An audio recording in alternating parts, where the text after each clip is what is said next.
ఆంధ్రప్రదేశ్లో అసెంబ్లీ ఎన్నికలు ఇంకా దగ్గరికి రాలేదు.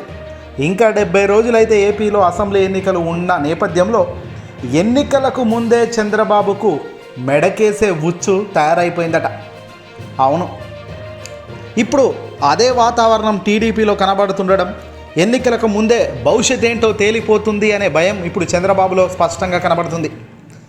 పెద్దల సభకు జరగబోయే ఎన్నికలే ఇందుకు కారణం.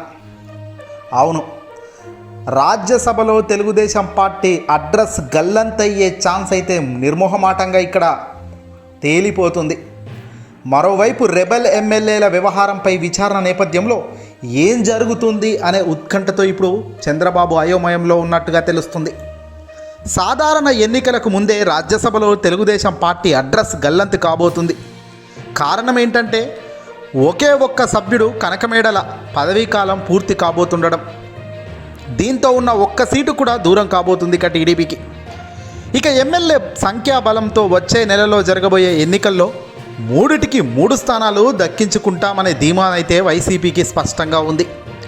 ఈ తీవ్ర ఆందోళన నడుమే దుష్ట రాజకీయానికి చంద్రబాబు లేపేస్తున్నారట.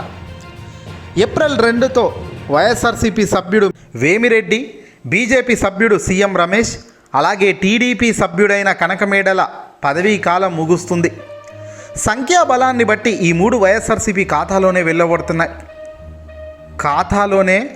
వెళ్ళున్నాయి. రాష్ట్ర కోటాలోని 11 స్థానాలు 11 వైఎస్ఆర్సీపీ క్లీన్ స్వీప్ చేస్తుంది ఇక్కడ. తద్వారా రాజ్యసభలో ఉనికే లేకుండా పోతుందని టీడీపీ ఇప్పుడు ఆందోళనకు దిగింది. అదే జరిగిందంటే 41 ఏళ్లలో టీడీపీకి రాజ్యసభలో సభ్యత్వం లేకుండా పోవడం ఇదే తొలిసారి కూడా కాబోతుంది. జగన్ దెబ్బ ఎంత బలంగా తాకుతుందో చూడండి చంద్రబాబు నాయుడు గారికి. 40 ఏళ్ల ఇండస్ట్రీ అని చెప్పుకుంటారు కదా టీడీపీ పెద్దలు. అలాంటి పెద్దలకు ఏకంగా రాజ్యసభలో కనీసం ఒక్క స్థానం కూడా, ఒక్క సీటు కూడా లేకుండా పోవడం ఇదే తొలిసారి కాబోతుంది అదే జరిగితే గనక. దీంతోనే ఇప్పుడు చంద్రబాబు జిమ్మిక్కులు స్టార్ట్ చేశాడు. రాజ్యసభ ఎన్నికలకు ఎమ్మెల్యే ఓట్లే కీలకం కాబోతున్నాయి. దీంతో ఎన్నికలు జరగనున్న 3 స్థానాలకు షెడ్యూల్ రావడంతో అధికార ప్రతిపక్ష పార్టీలు ప్రతివ్యూహాలతో అప్రమత్తమవుతున్నాయి. ఈసారి ఎన్నికల్లో 3 స్థానాలను గెలుచుకోవాలని వైసీపీ ధీమాతో ఉండగా ఒక్క సీటుకు పోటీ పెట్టాలన్న ఆలోచనలో ఈ చంద్రబాబు ఉన్నాడట. ప్రస్తుతం స్పీకర్ ముందు 4 వైసీపీ రెబెల్స్, మరో 4 టీడీపీ రెబెల్స్ అనర్హత పిటిషన్లు ఉన్నాయి. ఈ లెక్కన ఒక్క సీటు గెలవాలంటే దాదాపుగా 44 మంది ఎమ్మెల్యేల మద్దతు అవసరం ఖచ్చితంగా పడుతుంది. గంటా రాజీనామా ఆమోదం ద్వారా తెలుగుదేశం పార్టీకి తగ్గింది. ఇక తెలుగుదేశం పార్టీ అనగానే గుర్తొచ్చేది ముందుగా మనకందరికీ కూడా పార్టీ ఫిరాయింపులు.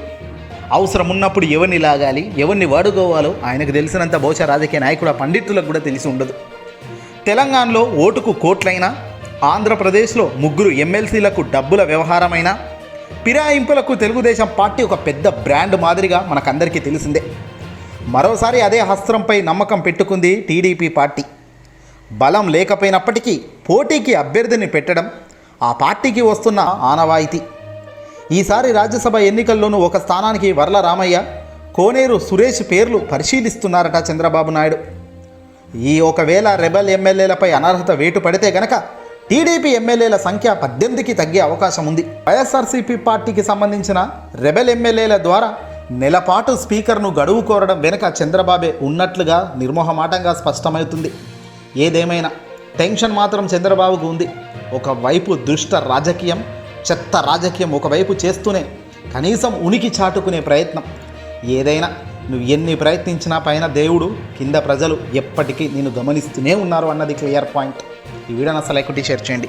ఎన్నికలకి ముందే దొరికిన చంద్రబాబును చూస్తుంటే నిజంగా జాలేస్తుంది కదా.